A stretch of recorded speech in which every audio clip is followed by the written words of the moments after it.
जय श्री कृष्णा। आइए सुनते हैं फाल्गुन पूर्णिमा व्रत कथा। द्वापर युग में एक समय की बात है कि यशोदा जी ने कृष्ण से कहा, हे कृष्ण, तुम सारे संसार के उत्पन्न करता, पोषक तथा उसके संहार करता हो।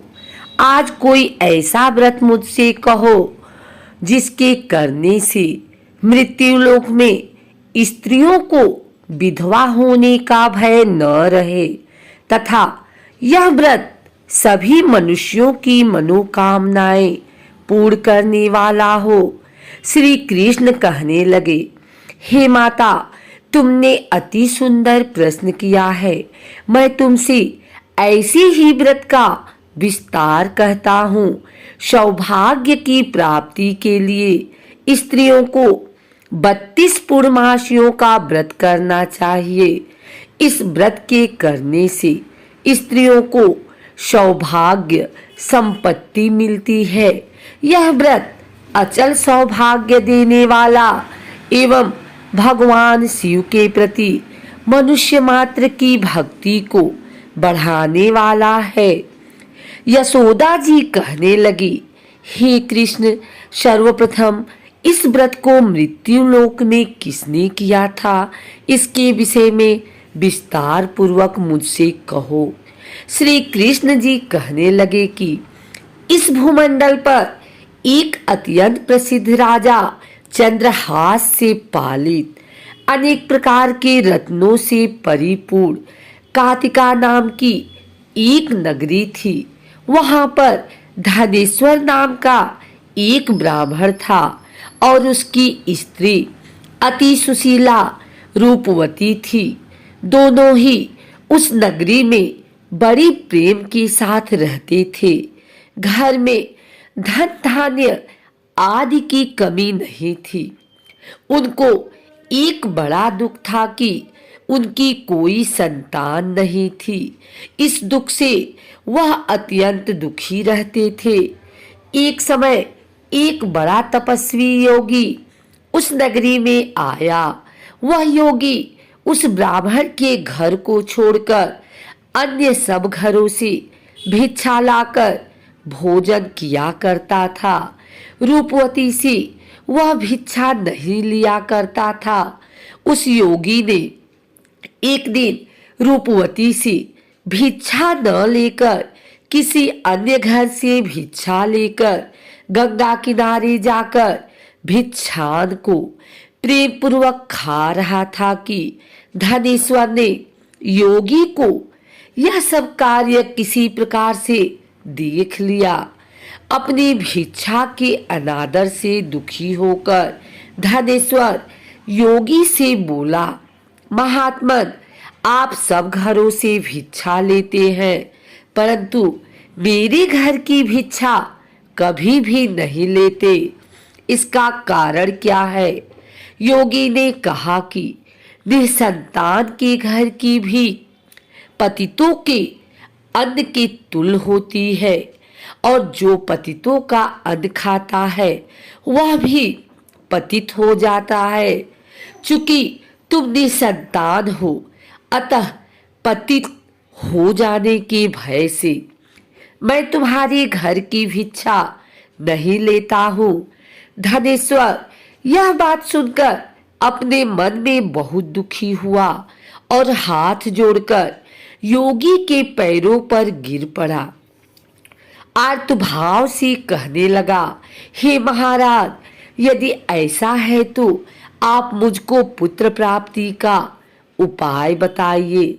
आप सर्वज्ञ हैं, मुझ पर अवश्य ही यह कृपा कीजिए। धन की मेरे घर में कोई कमी नहीं है। यह सुनकर योगी कहने लगे, हे ब्राह्मण, तुम चंडी की आराधना करो।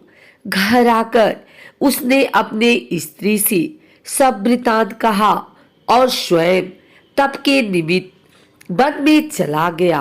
वन में जाकर उसने चंडी की उपासना की और उपवास किया। चंडी ने 16वें दिन उसको स्वप्न में दर्शन दिया और कहा, हे धनेश्वर, जा तेरे पुत्र होगा, परंतु वह 16 वर्ष की आयु में ही मृत्यु को प्राप्त हो जाएगा। यदि तुम दोनों स्त्री पुरुष 32 पूर्णमासियों का व्रत विधि पूर्वक करोगे तो वह दीर्घायु होगा। जितनी तुम्हारी सामर्थ्य हो, आटे के दिए बनाकर शिव जी का पूजन करना, परंतु पूर्णमासी को 32 दिए होने चाहिए। प्रातःकाल होने पर इस स्थान के समीप ही तुम्हें एक आम का वृक्ष दिखाई देगा। उस पर तुम चढ़कर एक फल तोड़कर शीघ्र अपने घर चले जाना। अपनी स्त्री से सब वृतांत कहना। ऋतु स्नान के पश्चात वह स्वच्छ होकर श्री शंकर जी का ध्यान करके उस फल को खा लेगी। तब शंकर भगवान की कृपा से उसको गर्भ हो जाएगा। जब वह ब्राह्मण प्रातः काल उठा तो उसने उस स्थान के पास ही एक आम का वृक्ष देखा, जिस पर एक अत्यंत सुंदर आम का फल लगा हुआ था। उस ब्राह्मण ने उस आम के वृक्ष पर चढ़कर उस फल को तोड़ने का प्रयत्न किया, परंतु वृक्ष पर कई बार प्रयत्न करने पर भी वह न चढ़ पाया। तब तो उस ब्राह्मण को बहुत चिंता हुई और विघ्न विनाशक श्री गणेश जी की वंदना करने लगा। हे दयानिधि, अपने भक्तों के विघ्नों का नाश करके उनके मंगल कार्य को करने वाले, दुष्टों का नाश करने वाले, रिद्धि सिद्धि के देने वाले, आप मुझ पर कृपा करके इतना बल दें कि मैं अपने मनोरथ को पूर्ण कर सकूं। इस प्रकार गणेश जी की प्रार्थना करने पर उनकी कृपा से धनेश्वर वृक्ष पर चढ़ गया और उसने एक अति सुंदर आम का फल देखा। उसने विचार किया कि जो वरदान से फल मिला था वह यह है और कोई फल दिखाई नहीं देता। उसने धनेश्वर ब्राह्मण ने जल्दी से उस फल को तोड़कर स्त्री को लाकर दिया और उसकी स्त्री ने अपने पति के कथनानुसार उस फल को खा लिया और वह गर्भवती हो गई। देवी जी की असीम कृपा से उसे एक अत्यंत सुंदर पुत्र उत्पन्न हुआ, जिसका नाम उन्होंने देवी दास रखा। माता पिता के हर्ष और शोक के साथ वह बालक शुक्ल पक्ष के चंद्रमा की भांति अपने पिता के घर में बढ़ने लगा। भवानी की कृपा से वह बालक बहुत ही सुंदर, सुशील और विद्या पढ़ने में बहुत ही निपुण हो गया। दुर्गा जी की आज्ञा अनुसार उसकी माता ने 32 पूर्णमासी का व्रत रखना प्रारंभ कर दिया, जिससे उसका पुत्र बड़ी आयु वाला हो जाए। 16वां वर्ष लगते ही देवीदास के माता पिता को बड़ी चिंता हो गई कि कहीं उनके पुत्र की इस वर्ष मृत्यु न हो जाए। इसलिए उन्होंने अपने मन में विचार किया कि यदि यह दुर्घटना उनके सामने हो गई तो वे कैसे सहन कर सकेंगे। परंतु उन्होंने देवीदास के मामा को बुलाया और कहा कि हमारी इच्छा है कि देवीदास 1 वर्ष तक काशी में जाकर विद्याध्ययन करे और उसको अकेला भी नहीं छोड़ना चाहिए। इसलिए साथ में तुम चले जाओ और 1 वर्ष के पश्चात इसको वापस लौटा लाना। सब प्रबंध करके उसके माता पिता ने काशी जाने के लिए देवीदास को एक घोड़े पर बैठाकर उसके मामा को उसके साथ कर दिया, किंतु यह बात उसके मामा या किसी और से नहीं कही। धनेश्वर ने सपत्नी अपने पुत्र की मंगल कामना तथा दीर्घायु के लिए भगवती दुर्गा की आराधना और पूर्णमासियों का व्रत करना आरंभ कर दिया। इस प्रकार बराबर 32 पूर्णमासी का व्रत पूरा किया। कुछ समय पश्चात एक दिन वह दोनों मामा और भांजा मार्ग में रात्रि बिताने के लिए किसी ग्राम में ठहरे हुए थे। उस दिन उस गांव में एक ब्राह्मण की अत्यंत सुंदरी, सुशीला, विदुषी और गुणवती कन्या का विवाह होने वाला था। जिस धर्मशाला के अंदर वर और उसकी बारात ठहरी हुई थी, उस धर्मशाला में देवीदास और उसके मामा भी ठहरे हुए थे।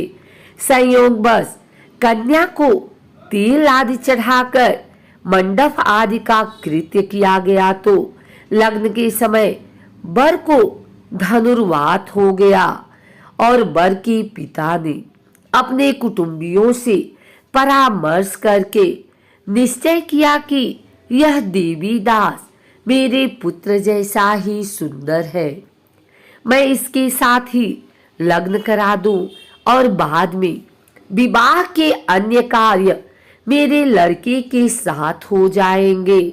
ऐसा सोचकर देवीदास के मामा से जाकर बोला कि तुम थोड़ी देर के लिए अपने भांजे को हमें दे दो, जिससे विवाह के लग्न का सब कृत्य सुचारू रूप से हो सके। तब उसका मामा कहने लगा कि जो कुछ भी मधु पर्क आदि कन्यादान के समय वर को मिले वह सब हमें दे दिया जाए तो मेरा भांजा इस बारात का दूल्हा बन जाएगा। यह बात वर के पिता ने स्वीकार कर ली और उसने अपने भांजा को वर बनने के लिए भेज दिया और उसके साथ सब विवाह कार्य रात्रि में विधि पूर्वक संपन्न हो गया। पत्नी के साथ वह भोजन न कर सका और अपने मन में सोचने लगा कि न जाने यह कैसी स्त्री होगी। वह एकांत में इसी सोच में गर्म निश्वास छोड़ने लगा तथा उसकी आंखों में आंसू भी आ गए।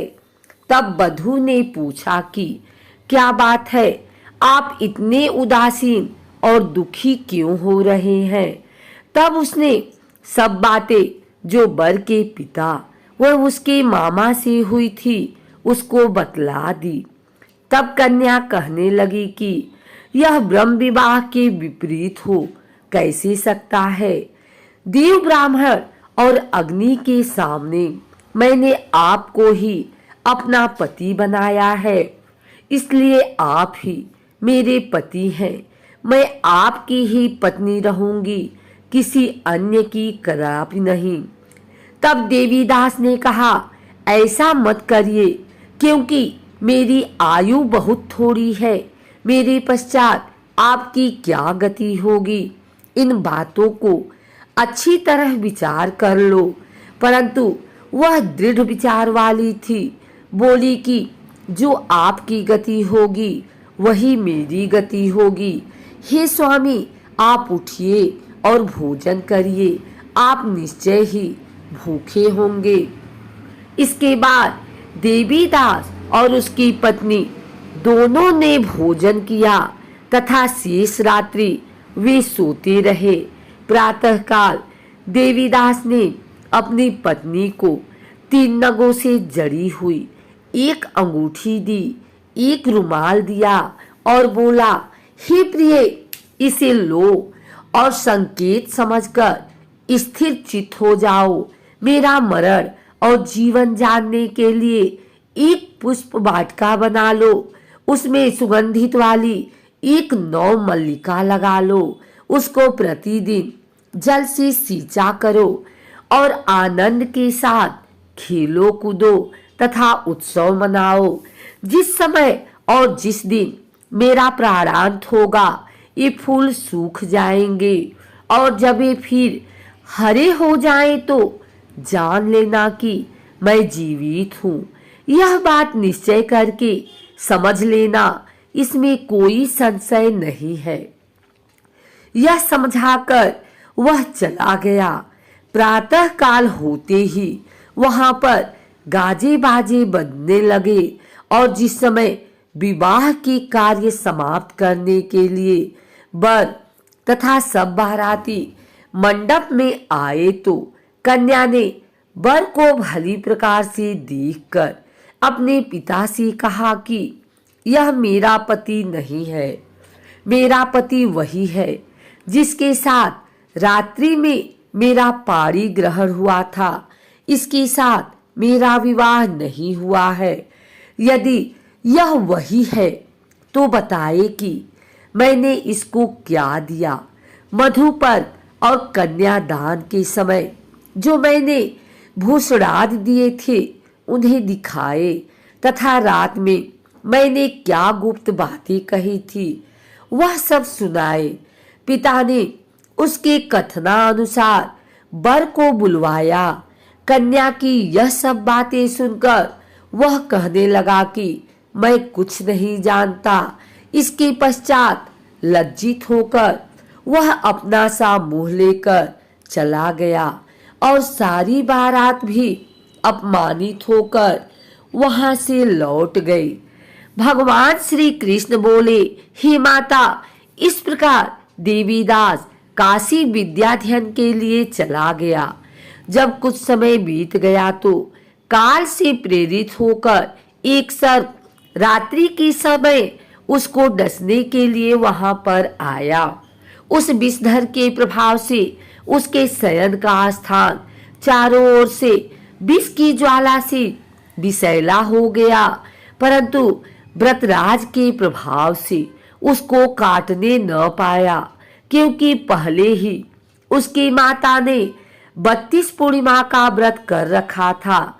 इसके बाद मध्याह्न के समय स्वयं काल वहां पर आया और उसके शरीर से उसके प्राणों को निकालने का प्रयत्न करने लगा, जिससे वह मूर्छित होकर पृथ्वी पर गिर पड़ा।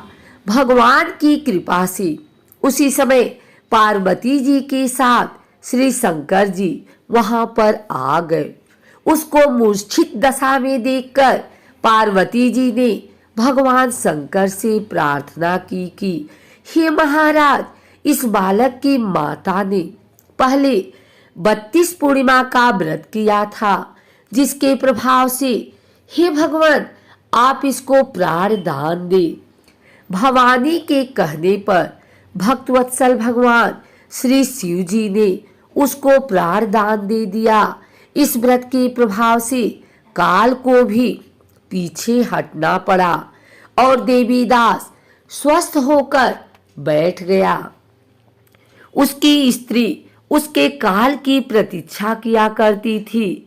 जब उसने देखा कि उस पुष्प वाटिका में पुष्प कुछ भी नहीं रहे तो उसको अत्यंत आश्चर्य हुआ और जब वह वैसे ही हरी भरी हो गई तो वह जान गई कि वह जीवित हो गए हैं। यह देखकर वह बहुत प्रसन्न मन से अपने पिता से कहने लगी कि पिताजी, मेरे पति जीवित हैं, आप उनको ढूंढिए। जब 16वां वर्ष व्यतीत हो गया तो देवीदास भी अपने मामा के साथ काशी से चल दिया। इधर उसके ससुर उसको ढूंढने के लिए अपने घर से जाने वाले ही थे कि वह दोनों मामा भांजा वहां पर आ गए।